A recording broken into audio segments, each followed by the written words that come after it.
चलते फिरते कभी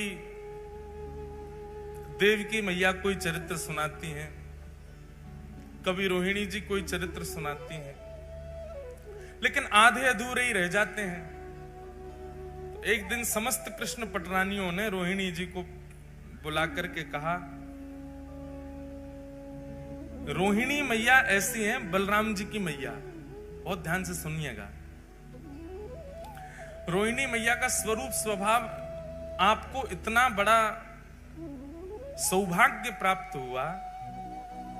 ठाकुर जी की ब्रजलीला, मथुरा लीला और द्वारिका लीला, तीनों लीलाओं का संपूर्ण दर्शन करने का सौभाग्य यदि किसी को मिला है तो वो रोहिणी मैया को मिला है। संपूर्ण ब्रजलीला का दर्शन भी रोहिणी मैया ने किया, संपूर्ण मथुरा लीला का और द्वारिका लीला, सारी लीलाओं का दर्शन रोहिणी मैया ने किया है। तो भगवान की पत्नियों ने रोहिणी मैया से कहा, मां आप एक जगह बैठ करके धैर्य पूर्वक ठाकुर जी की संपूर्ण लीला हमको सुनाओ, ब्रज लीला सुनाओ।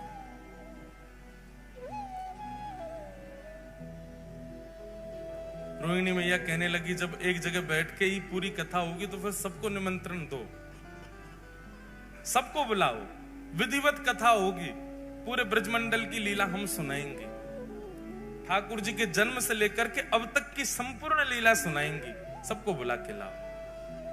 बहुत ध्यान पूर्वक शांति से बैठ के सब लोग सुनना। तभी रुक्मणी आदि अष्टपटरानियां कहने लगी, मां सब आएंगे लीला में, लेकिन 3 लोग वर्ज्य रहेंगे। 3 लोगों को निषेध है कथा में आना। रुक्मणी जी बोली कौन? रोहिणी मैया बोली कौन? बोले सबसे पहले तो बलराम जी, जे नहीं आने चाहिए कथा में। रोहिणी मैया बोली, वाह, वक्ता के पुत्र को ही नहीं आने दोगे कथा में? हमारे लाला हैं बलराम जी, हम कथा सुनाएंगे, हमारे पुत्र को नहीं आने दोगी? अब मां आप समझो ना, वो जेठ जी हैं, और जेठ के आगे हमको इतना संकोच लगेगा कि जेठ जी बैठे हैं, कभी घूंघट करना, कभी आपने कोई कीर्तन गाया तो नाचने में भी संकोच होगा, जेठ जी बैठे हैं। इसलिए आप कृपा करके उनको तो दूर ही रखना। बेचारे बलराम जी के साथ में एक अन्याय तो हुआ कृष्ण लीला में। इसी कारण से जब रासलीला होती है तो रासलीला में हम गाते हैं, राधा नाचे कृष्ण नाचे, नाचे गोपी जन, मन मेरा बन गया सखीरी पावन वृंदावन। ब्रह्मा भी नाचे, शंकर नाचे, सूरज नाचे, चंद्र नाचे, तारे नाचे, सब ब्रह्मांड नाच रहा है, केवल एकमात्र बलराम जी नहीं नाचे। बलराम जी को रास में भी नहीं आने दिया किसी ने। क्यों? बलराम जी आए तो थे, जैसे ही रास में बलराम जी आए सब गोपियों ने घूंघट कर लिया। सब जेठ ही मानती हैं इनको, क्योंकि गोपियां भी सब कृष्ण को पति मानती हैं, ये बड़े भैया हैं, जेठ हो गए। जैसे ही गोपियों ने घूंघट किया, गोपियां सब खड़ी हो गई। अब ठाकुर जी हाथ पकड़े, नाचो। गोपियां कहें, जेठ जी खड़े, इनके आगे कैसे नाचो? तो ठाकुर जी बोले, दाऊ दादा, ये सब गोपियां नृत्य कर रही हैं, देखो गोपी बने शंकर जी भी घूम रहे हैं, गोपी बने ब्रह्मा जी भी हैं, सब गोपी हैं, आज आपको भी गोपी बन के आना पड़ेगा। दाऊ दादा बोले, मैं बनूंगा गोपी, मैं तो नहीं बनना। तो बोले, अब यहां तो एक ही पुरुष है, मैं, बाकी सब तो गोपी हैं। आप अब संकोच हो रहा है, ठाकुर जी कैसे कहें कि बाहर चले जाओ। बलराम जी समझ गए कि भैया हम बड़े हैवे को दुर्भाग्य हमारो कि हम यहां खड़े नहीं रह सकते। बेचारे बलराम जी चले गए। आज भी स्थान है, गिरिराज जी की परिक्रमा अगर कच्ची वाली आपने लगाई हो, भीतर वाली, तो कच्ची परिक्रमा लगाओगे तो वहीं पर स्थान पड़ता है लुक दाऊ जी। क्या नाम है? लुक दाऊ जी। वहां बैठ करके कुंज में छिप करके श्री दाऊ दादाजी नेत्रों से नीर बहा रहे हैं और रास बिहार का दर्शन कर रहे हैं। वहां से लुक कर रहे हैं, देख रहे हैं रास बिहार, इसलिए उस स्थान का नाम है लुक दाऊ जी। वहां बैठ करके संपूर्ण रास का दर्शन किया बलराम जी ने। आज भी वही हुआ। सब कृष्ण पटरानियां कहने लगी, बोले कि कथा में 3 नहीं आएंगे, सबसे पहले बलराम जी पे, जेठ जी हैं उनके आगे हम कथा में संकोच होगा। रोहिणी मैया बोली ठीक है। दूसरा, बोले दूसरी सुभद्रा। बोले सुभद्रा जी क्यों नहीं आएंगे? बोले बहुत चंचल हैं। अरे कथा सुनते सुनते हमारे नेत्रों में अश्रु आ गए और हम कहीं रोने लग गए तो आके सामने बैठ जाएंगी। आप रो रही हो, क्या बात है, रो क्यों रही हो? अरे लीला ही तो सुना रही है मैया, आप रो क्यों रही हो? वो बहुत चंचल हैं, बहुत पूछती रहती हैं, बात बहुत करती हैं, इसलिए आप सुभद्रा जी को भी कह दो कि वो भी नहीं आवे कथा में। रोहिणी मैया बोले ठीक है। और तीसरे, बोले तीसरे द्वारिकाधीश। बोले क्यों, उनकी तो लीला है। बोले इसीलिए तो नहीं बैठा ना। अब आप कहोगे कि ठाकुर जी पीरी धोती पहन के नेक्स्ट से ठाकुर जी, त्रिभंग लली ठाकुर जी मटक मटक के चल रहे हैं। अब कथा सुनकर के चिंतन करना चाहिए। हम चिंतन तो करेंगे नहीं, उनको देखेंगे, अच्छा ऐसे चल रहे थे। आप कहोगी कि वह गोपी के यहां जाकर के ऐसे माखन चुराए हो, तो चिंतन तो हम करेंगे नहीं, उन्हीं को देखती रहेंगी। और कथा में वक्ता के वाणी और वक्ता के अलावा कोई और देखें, किसी और को देखना पड़े तो फिर कथा का रस नहीं आता। इसलिए ठाकुर जी को भी कथा में मत बुलाओ। रोहिणी मैया बोली तुमने उन 3 लोगों को निषेध किया जिन 3 से पूरी द्वारिका चल रही है। द्वारिका में पत्ता नहीं हिलता इन तीनों के बिना, और तुम कह रही हो कि तुम पूरी कथा सुन लोगी इन तीनों के बिना। बहुत ध्यानपूर्वक सुनिएगा, उपचार, कुछ सोचो, कुछ विचार करो कि ये 3 कैसे रुकेंगे कथा में आने से। तो भगवान की पत्नियों में सबसे ज्यादा बुद्धिमान है सत्यभामा। रुक्मणी जी तो बहुत सीधी हैं, रुक्मणी जी बहुत सहज है। रुक्मणी जी तो कह भी रही थी आने दो, कोई बात नहीं, पीछे बैठ जाएंगे तीनों। सत्यभामा ही अड़ी है, ना ना ना ना, तीनों नहीं आने चाहिए। सत्यभामा जी बोली एक उपाय है। बोले क्या? बोले इन तीनों को एक खेल में व्यस्त करा देते हैं, एक खेल खेलते रहेंगे, उसी में व्यस्त रहेंगे, उतनी देर हम कथा सुनते रहेंगे। बहुत दिन हो गए, अब ये बड़े हो गए तीनों, इन तीनों को इनका बचपन याद कराया जाए। रोहिणी मैया बोली वो कैसे होगा? बोले जिस दिन ये तीनों संग बैठे होंगे हम उनके सामने चौसर खेलेंगे। चौसर बहुत प्रिय है तीनों को, और चौसर भी गलत सलत खेलेंगे, तो हमको सही करने के लिए वो तीनों बैठ जाएंगे, और तीनों जैसे बैठेंगे चौसर खेलते खेलते उसी में व्यस्त हो जाएंगे, और हम यहाँ आकर के कथा सुनने लग जाएंगे। रोहिणी मैया बोली ठीक है, तुम्हारी तरकीब अच्छी है, लगाओ। वही हुआ। एक दिन सत्यभामा, जामवती, रुक्मणी जी, कालिंदी, सारी सब बैठी हैं, और सब बैठ करके चौसर खेल रही हैं। और चौसर खेलते खेलते अब जोर जोर से हंसने की आवाज आई, तो सुभद्रा जी ने तुरंत देखा, बोले हो क्या रहा है? देखा तो भाभियां सब खेल रही हैं। आकर के सुभद्रा जी जब देखने लगी तो देख के बोली ये तो गलत खेल रही हैं, ऐसे थोड़ी खेला जाता। रुको, मैं भैया को बुला के लाती हूँ, मैं दिखाती हूँ कैसे खेलते हैं, हम तीनों तो निपुण हैं। और तुरंत कृष्ण बलराम को लेकर के सुभद्रा जी आई और चौसर की सेज पर बैठ गई, और वहां चौसर खेल खेल के दिखाने लगी। 3 पक्ष बट गए, कुछ बलराम जी के, कुछ ठाकुर जी के, कुछ सुभद्रा जी के, सब पत्नियां बट गईं। अब तो थोड़ी देर तो इनका उत्साहवर्धन किया, हाँ हाँ बहुत अच्छा बहुत अच्छा, अरे बलराम जी आप तो कमाल हो, कभी ठाकुर जी आप कमाल हो, ऐसे सब नाटक हो रहा था वहां पे। इतने में धीरे धीरे धीरे पीछे से उठ करके सब पत्नियां ठाकुर जी की जा रही थी, और जैसी खेल समाप्त होने लग जाए तो सत्यभामा जी ऐसा कुछ करें कि वो चौसर का पूरा जो स्थान था, जो पूरा सामने रखा था, वो हिल जाए, तो अरे अब तो दोबारा से होगा, और फिर शुरू हो जाए। ऐसे खेल में तीनों को तन्मय करके समस्त पटरानियां एक सभागृह में चली गईं, और रोहिणी मैया आसन पर विराजमान होकर के ब्रज लीला सुनाने लगी।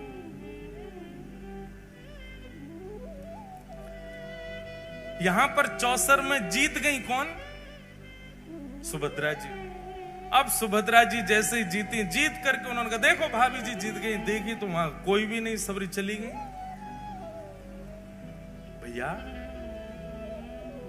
एक भाभी जाए, 2 जाए, 10 जाए समझ आती है, 16 हजारों चली गई। कुछ तो गड़बड़ है। मुझे ऐसा लग रहा है कि हमको कहीं पर फंसाया गया है। और देख नहीं रहे हो, बिल्कुल शांति छा गई है पूरे महल में। ऐसा लग रहा है कोई है ही नहीं है। ताल में कुछ काला तो है।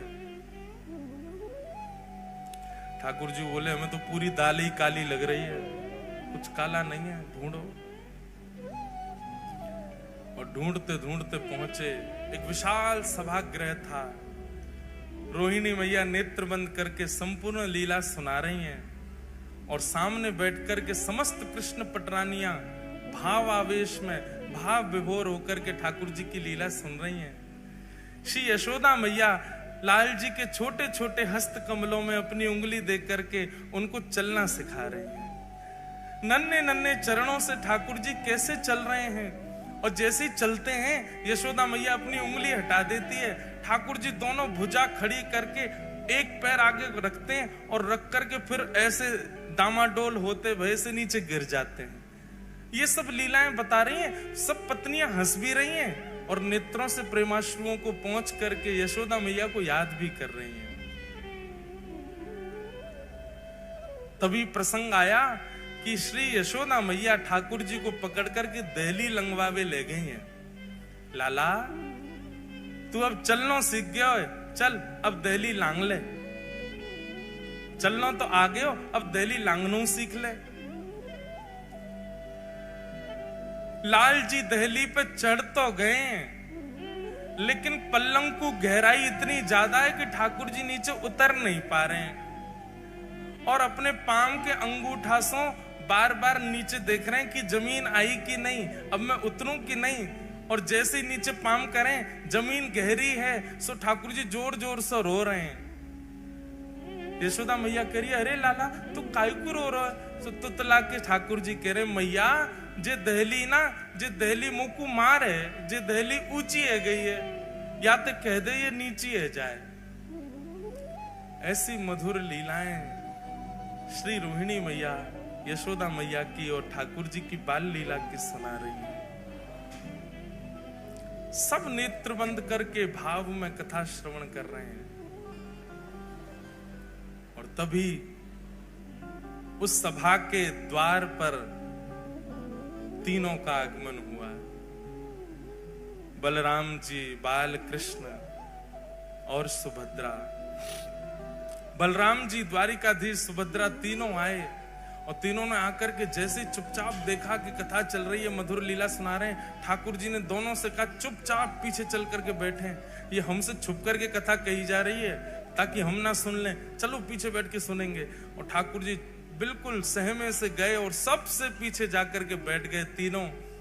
बीच में सुभद्रा जी बैठी हैं, एक तरफ बलराम जी, दूसरी तरफ ठाकुर जी, और बैठ करके मधुर वह रस चर्चा सुनने लगे। सुनते सुनते सुनते यशोदा मैया के प्रसंगों को, ब्रजवासियों के प्रसंगों को, श्री ठाकुर जी प्रेम की अवस्था में प्रवेश करने लगे। प्रेम जब प्रकट होता है ना बंधुओं, बहुत ध्यानपूर्वक सुनिएगा, प्रेम जब प्रारंभ होता है तो प्रारंभ में विपरीत अवस्था भी अच्छी लगती है।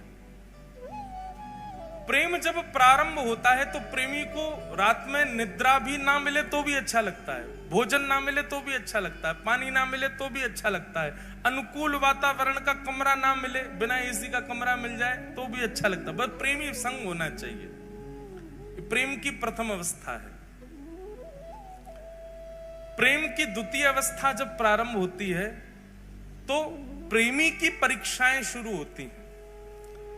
फिर जो प्रेमी है वो इस अवस्था में आ जाता है कि वो अपने प्रेम को तो मान चुका है कि मैं इससे बहुत प्रेम करता हूं, वो सामने वाला मुझसे प्रेम करता है कि नहीं, उसकी परीक्षाएं लेना प्रारंभ करता है। फिर वो ऐसा कुछ करता है कि जिससे पता चले कि ये मुझसे प्रेम करता है कि नहीं।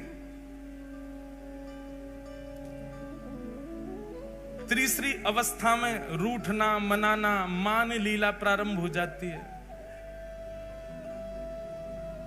चौथी अवस्था में स्वीकारीकरण और विश्वास आ जाता है। पांचवी अवस्था में प्रेम अब पुष्टता की ओर बढ़ता है, तो दोनों में वियोग की भावना, संयोग वियोग, कभी राजी कभी रूठ गए, कभी राजी कभी रूठ, संयोग वियोगात्मक भाव रहता है। छठवीं अवस्था में प्रेम विरह प्रदान करता है। कोई भी एक थोड़ा दूर हो जाएगा। अगर प्रेम सच्चा होगा तो विरह प्रारंभ होगा। प्रेम केवल बहाना रहा होगा या केवल आसक्ति रही होगी तो उस विरह से किसी को भी फर्क नहीं पड़ेगा। छठवीं अवस्था का प्रेम प्रारंभ होते ही अगर प्रेम सच्चा है तो विरह आएगा। सातवीं अवस्था में व्याकुलता आ जाएगी। अब पहले तो अच्छा लग रहा था इसलिए भोजन भी मन नहीं होता था, सोने का मन नहीं होता था, पर अब व्याकुलता इतनी बढ़ गई है, व्याकुलता के कारण भोजन नहीं प्रिय लगता, निद्रा नहीं प्रिय लगती। प्रेम की आठवीं अवस्था ये हो जाती है कि चिंतन करते करते करते करते प्रेमी का जित देखूं उतित श्याममयी है। जिसको देखते हैं उसमें प्रेमी दिखने लग जाता है। इसकी चाल मेरे प्रेमी जैसी है, इसका मुख मेरे प्रेमी जैसा है। वो हंसता था तो ऐसे ही हंसता था, वो बैठता था तो ऐसे ही बैठता था, वो बोलता था तो ऐसे ही बोलता था। प्रेम की नौवीं अवस्था जब आ जाती है तो प्रेम प्रगाढ़ और वियोग की चरम स्थिति आ जाती है। तब व्यक्ति जड़ और चेतन का भी भ्रांति नहीं रख पाता, जड़ से भी पूछने लग जाता है, जड़ से भी चर्चा करने लग जाता है, जैसी गोपियों की हो गई थी। भगवान के वियोग में वृक्षों से पूछ रही हैं, तुमने श्याम सुंदर को देखा? तुलसी से पूछ रही हैं, अरे तेरे बिना तो वो भोजन ही नहीं करते, तूने उनको देखा? मयूर से पूछती हैं, तुमने उनको देखा? तुझे तो सिर पे धारण करते हैं। प्रेम की नौवीं अवस्था आ जाती है और प्रेम की जब 10वीं अवस्था प्रारंभ होती है तो प्रेमी अपने प्रेमी का चिंतन करते करते करते करते करते करते प्रेम विगलित होने लग जाता है। जैसे एक मोमबत्ती में अग्नि प्रज्वलित करने पर वो पिघलने लग जाती है, ऐसे प्रेमी के सर्वांगीण अंग पिघलने लग जाते हैं। बहुत ध्यानपूर्वक सुनिए, कोई चर्चा मत कीजिए, हमारी प्रार्थना है। ठाकुर जी ने जब कथा में बैठना और श्रवण करना प्रारंभ किया तो ब्रजवासियों की याद आने लगी, अपनी लीला सुन के मुस्कुराने लगे, अच्छा सा लगने लगा। फिर विपरीत अवस्था भी अच्छी लगने लगी। धीरे धीरे धीरे कथा आगे बढ़ने लगी। ठाकुर जी उन अवस्थाओं को पार करते गए। पार करते करते 6वीं 7वीं अवस्था में आकर के ठाकुर जी अपना हृदय पकड़ करके सहलाने लगे, ब्रजवासियों की याद आने लगी। 7वीं 8वीं अवस्था आते ही श्री ठाकुर जी के नेत्रों से अश्रुबिंदु गिरने लगे। सभागृह में दिखने वाली ब्रज जैसी कोई भी वस्तु उसको ठाकुर जी जा जा करके अपने हृदय से लगाने लगे।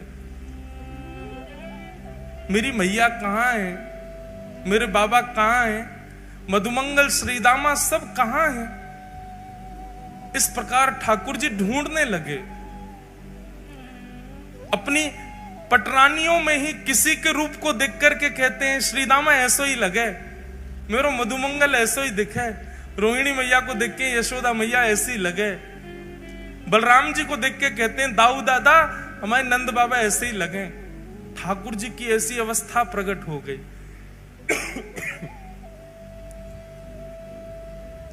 सब बैठे सहमे देख रहे हैं केवल।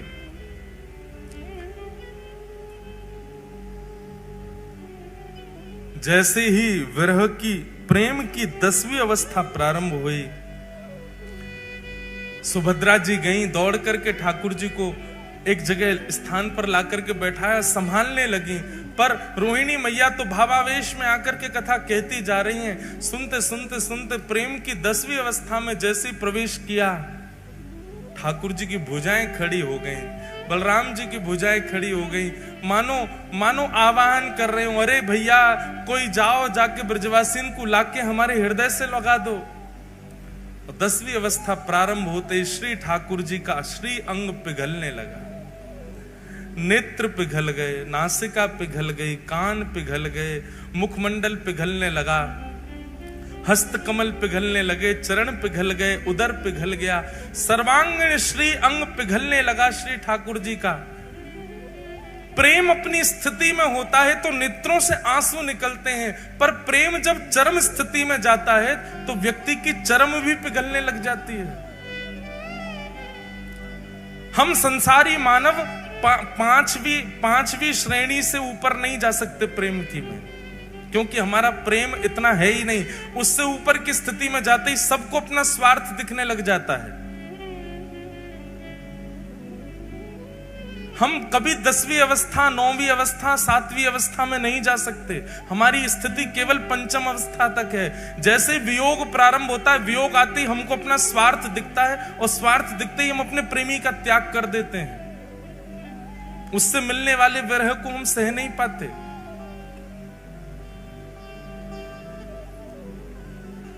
ठाकुर जी का श्री अंग पिघलने लगा। ठाकुर जी की इस अवस्था को देख करके देवता त्राहि माम करके दौड़ने लगे। दौड़े दौड़े गए श्री नारद जी के पास, और नारद जी से जाके कहा, नारद जी कुछ करिए। अगर रोहिणी मैया की कथा को अभी रोका नहीं गया तो श्री ठाकुर जी संपूर्ण जल निमग्न हो जाएंगे। तुरंत नारद जी महाराज आए। कथा इतनी प्रबल स्थिति में पहुंच चुकी है कि वहां जाकर के विक्षेप नहीं डाल सकता कोई। पर श्री नारद जी महाराज ने ठाकुर जी की स्थिति को देखा, और देखते हुए तुरंत रोहिणी मैया के चरणों में प्रणाम करते हुए, अपना करताल बजाते हुए रोहिणी मैया के भाव को भंग किया। नेत्र खुले रोहिणी मैया के, नेत्रों से विरल अश्रुधार गिर रही है, लाल पड़ गए नेत्र। नारद जी, आप तो कथा के इतने रसिक हैं, फिर कथा में विघ्न कैसा? नारद जी महाराज ने इशारा किया, मैया सामने देखो। पीछे बैठे द्वारिकाधीश बलभद्र और सुभद्रा, तीनों प्रेम की 10वीं अवस्था पार कर चुके हैं। उनका श्री अंग पिघल रहा है। यदि मैं आपकी कथा को थोड़ी देर और नहीं रोकता तो तीनों जल निमग्न हो जाते, नदी बनकर के बहने लगते। बंधुओं, द्वारिका कभी जाइएगा तो गोपी तालाब का दर्शन कीजिएगा। कृष्ण विरह में गोपियां जल निमग्न हो गईं। बिंदु सरोवर का कभी दर्शन कीजिएगा, वहीं पर सिद्धता नाम की नदी है, जो कि भगवान श्री कपिल की मैया देवहूति माता प्रेम की अवस्था पार करके नदी बन के बहने लगी। कालिंदी प्रेम की अवस्था पार करके नदी बन के यमुना जी बन गई।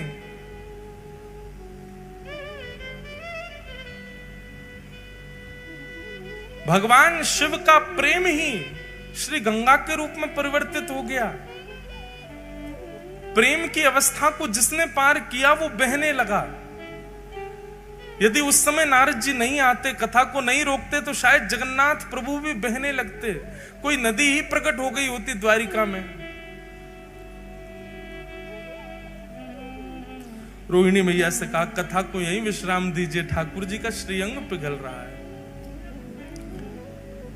सब दौड़ करके गए, देखा बलभद्र, सुभद्रा और श्री जगन्नाथ, श्री द्वारिकाधीश, तीनों का श्री अंग प्रेम विगलित हो गया। नारद जी महाराज रुदन करने लगे, चरणों में प्रणाम करने लगे। भगवान, आप अपने रूप में प्रकट हो जाइए, नाथ ऐसा मत कीजिए। जगन्नाथ द्वारिकाधीश कहने लगे, नारद जी, पूरे विश्व को बताने के लिए कि प्रेम की अवस्था क्या होती है, ये स्वरूप मेरा सदा तुम्हारे चित्त में रहेगा। मैं अभी अपने पूर्व रूप में आ जाऊंगा, पर मेरे इस स्वरूप को तुम अपने चित्त में धारण करके रखो। कलिकाल में व्यक्ति इतना ज्ञान सहन नहीं कर पाएगा, वैराग्य अपने जीवन में ला नहीं पाएगा, पर वो प्रेम का अधिकारी बन पाएगा। उसको प्रेम स्वरूप बताने के लिए, प्रेम किसे कहते हैं यह दर्शाने के लिए, मेरा यह स्वरूप तुम्हारे हृदय से कलिकाल में पुनः प्रकट होगा। तब तक के लिए इस स्वरूप को तुम अपने चित्त में विराजमान कर लो। और वही ब्रजवासियों का प्रेम, वही श्री किशोरी जी, वही नंद बाबा यशोदा मैया के विरह में प्रेम जो प्रकट हुआ द्वारिकाधीश का, वही रूप कलिकाल में इंद्रद्युम्न राजा के द्वारा इस धराधाम पर प्रकट हुआ, जिनका नाम विश्व प्रसिद्ध श्री जगन्नाथ हुआ। बोलो जगन्नाथ महाप्रभु की।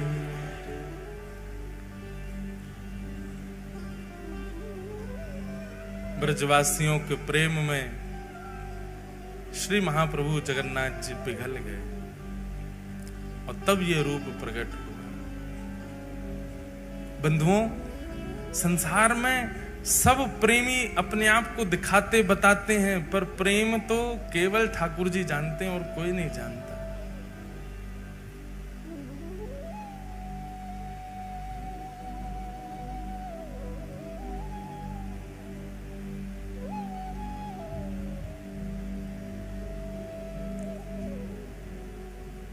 प्रेम नगर की डगर है कठिन रे, बटो ही ना करना बसेरा, पग बढ़ा हो ना जाए अंधेरा।